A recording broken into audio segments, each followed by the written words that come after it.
नमस्कार, मैं हूं आपके साथ आदर्श तिवारी। न्यूज स्टेट पर आप सभी का स्वागत है। आधे घंटे के इस बुलेटिन में आपको सियासत और आपके सरोकार से जुड़ी हर बड़ी खबर दिखाएंगे। सबसे पहले बात राजनीति की करेंगे, जिसमें आपको बताएंगे कि चुनाव से पहले मध्य प्रदेश में सरकार की ओर से कर्मचारियों के लिए बड़ी सौगात दी गई है। वहीं बात यह भी करेंगे कि अल्पसंख्यक वोटरों को लेकर राजनीतिक पार्टियों का क्या खास प्लान है। साथ ही साथ बात होगी रफ्तार और रफ्तार से होने वाले एक्सीडेंट की। सड़क हादसे में अब जो ट्रेंड सामने आ रहा है वो क्या है। इसके साथ छत्तीसगढ़ में बात करेंगे हाथियों के उत्पात की। हाईटेक निगरानी के बाद भी हाथी कैसे लोगों के घरों में घुस रहे हैं और तोड़फोड़ कर रहे हैं, ये सब जानेंगे। खबर तो ये है कि इस खास बुलेटिन में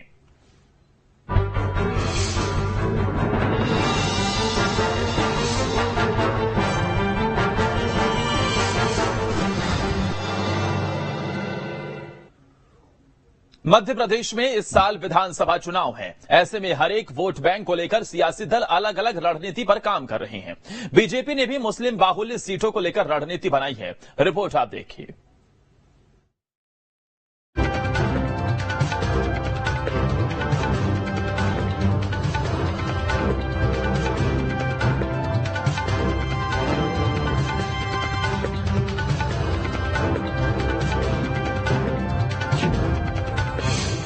भोपाल में कांग्रेस का थोक वोट बैंक।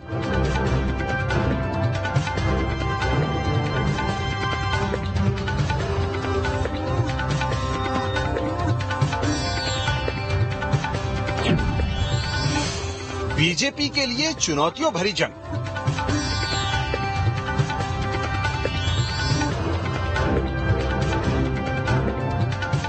जी हां, मध्य प्रदेश में इन दिनों बेशक बीजेपी हिंदुत्व के एजेंडे के साथ मैदान में है और कांग्रेस सॉफ्ट हिंदुत्व की पिच पर बल्लेबाजी कर रही है, लेकिन दर्जनों सीटों को प्रभावित करने वाले अल्पसंख्यक वोटरों को लेकर भी बीजेपी कांग्रेस सजग है। दरअसल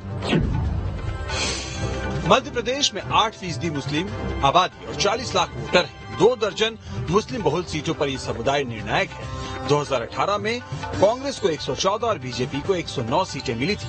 तब कांग्रेस 2 और बीजेपी 7 सीटों से सत्ता पाने में पिछड़ गई थी। सत्ता परिवर्तन का रास्ता भी कम सीटों के कारण ही निकला, इसलिए 2 दर्जन सीटों पर मुस्लिम वोट अहम माने जा रहे हैं। मध्य प्रदेश की राजनीति में मुस्लिम चेहरे और उनके सियासी पारी की बात करें तो 1993 के चुनाव में एक भी मुस्लिम उम्मीदवार को जीत नहीं मिली थी। तब तत्कालीन मुख्यमंत्री दिग्विजय सिंह ने 2 अल्पसंख्यक शहरों को मौका दिया था। उस वक्त एजी कुरैशी और इब्राहिम कुरैशी को 6 महीने के लिए मंत्री बनाया गया था। 1998 में आरिफ अकील जीते, तब से आरिफ अकील लगातार विधायक चुने गए। 1962 में मध्य प्रदेश में सबसे ज्यादा 7 मुस्लिम विधायक बने थे। 1972 में 6, 1957 से 1985 और 98 में 5 विधायक बने। 1967, 1977 और 1990 में 3 मुस्लिम विधायक रहे। 1985 और 1990 में बीजेपी के टिकट पर एक मुस्लिम विधायक बने। 1993 में बीजेपी ने अब्दुल गनी अंसारी को टिकट दिया, लेकिन उनकी जमानत भी जब्त हो गई। इसी तरह 2013 में बीजेपी के टिकट से भोपाल उत्तर से पूर्व केंद्रीय मंत्री आरिफ बेग चुनाव हार गए। 2018 में फातिमा सिद्दीकी को बीजेपी ने टिकट दिया, लेकिन उन्हें भी हार मिली। 2018 के विधानसभा चुनाव में कांग्रेस और बीजेपी को मिलाकर लगभग 460 उम्मीदवारों में से सिर्फ 4 मुस्लिम उम्मीदवार थे। बहरहाल 2018 के नतीजों को देखते हुए बीजेपी अब की बार एक सीट को लेकर अलर्ट है। यही वजह है कि इस बार बीजेपी मुस्लिम बहुल सीटों पर रणनीति बदलने की ओर है। भोपाल उत्तर सीट पर लगातार प्रयास के बावजूद बीजेपी जीत हासिल नहीं कर सकी। ऐसी कई सीटें हैं, इसलिए बीजेपी ने अब इन सीटों पर हिंदुओं के पलायन को रोकने के लिए कमर कस ली है। मुस्लिम बहुल सीटों पर भी हिंदूवादी चेहरे के प्रयोग को अपनाने पर विचार हो रहा है। हालांकि ये सीट के आधार पर तय होगा। बीजेपी अल्पसंख्यक मोर्चा भी ऐसी सीटों पर सक्रिय हो गया है।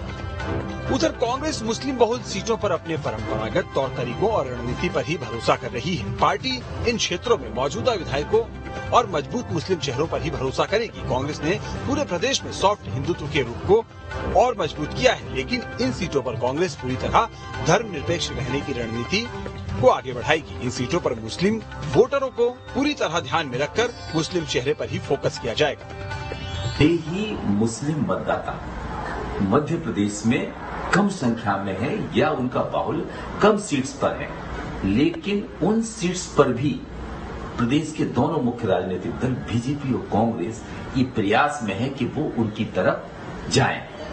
अब चूंकि भारतीय जनता पार्टी इन सीट्स पर कई बार ऐसा भी प्रयोग किया है कि मुस्लिम कैंडिडेट उतारे हैं, लेकिन अब की बार हो सकता है कि वो स्ट्रेटजी बदले और वहां मुस्लिम की जगह हिंदू कैंडिडेट उतारकर वोटर्स को पोलराइज करने का प्रयास कर सकती है।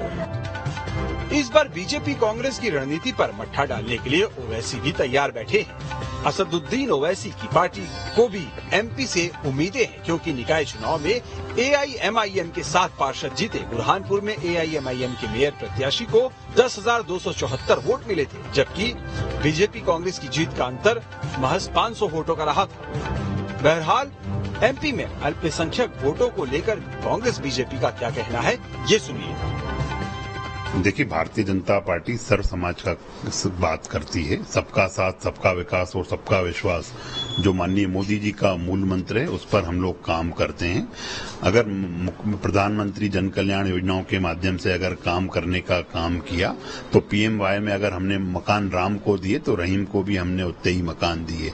अगर उज्ज्वला कनेक्शन सीता को दिया तो सलमा को भी देने का काम किया। हम कोई भेदभाव की राजनीति नहीं करते, सर्व समाज की बात करते हैं और सर्व वर्ग के लिए हम काम करते हैं। कांग्रेस पार्टी ने हमेशा सर्वधर्म समभाव की बातें की हैं, सर्वजन हिताय सर्वजन सुखाय की बात की है और कांग्रेस पार्टी सबको लेके चलने की बात करती है। हम लोग हिंदू, मुस्लिम, सिख, ईसाई आपस में हैं, भाईचारे की बात करते हुए आगे बढ़ते हैं और कांग्रेस पार्टी हमेशा मुद्दों की लड़ाई लड़ती है। आज मध्य प्रदेश के अंदर बेरोजगारी, महंगाई और भ्रष्टाचार सबसे बड़ा मुद्दा है। कांग्रेस पार्टी का सबसे बड़ा फोकस उसके ऊपर है। मध्य प्रदेश में हिंदुत्व के मुद्दे पर बीजेपी और कांग्रेस की कदमताल के बीच मुस्लिम बहुल्य सीटों का भी अपना गणित है। बीजेपी कांग्रेस दोनों इस बार बहुमत के लिए हिंदुत्व के कार्ड को अहम मान रही है, लेकिन चंद सीटों का गणित पूरे चुनाव परिणाम को प्रभावित करता है। ऐसे में मुस्लिम बहुल्य सीटों पर भी दोनों की नजरें टिकी है। बीजेपी जहां इस बार अपनी रणनीति में कुछ बदलाव की तैयारी में है, तो वहीं कांग्रेस अपने परंपरागत वोट बैंक को बनाए रखने पर काम कर रही है। मध्य प्रदेश में चुनावी वर्ष है और ऐसे में बीजेपी और कांग्रेस दोनों ही हिंदुत्व का कार्ड खेल रही हैं। लेकिन अगर हम मध्य प्रदेश के मुस्लिम बाहुल्य इलाकों की बात करें तो ऐसी कई सीटें हैं जहां पर उनका असर काफी ज्यादा पड़ता है और अगर विधानसभा चुनाव के समय जरा सा भी गणित बिगड़ता है तो किसी भी दल को नुकसान भुगतना पड़ सकता है। शायद यही वजह है कि जहां एक और हिंदुत्व के कार्ड पर पूरी तरह से फोकस बीजेपी और कांग्रेस का है, तो वहीं मुस्लिमों को भी रिझाने का प्रयास किया जा रहा है।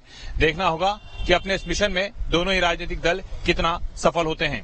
वीडियो जर्नलिस्ट प्रदीप के साथ जितेंद्र शर्मा, न्यूज स्टेट भोपाल। तो खबर तो ये है कि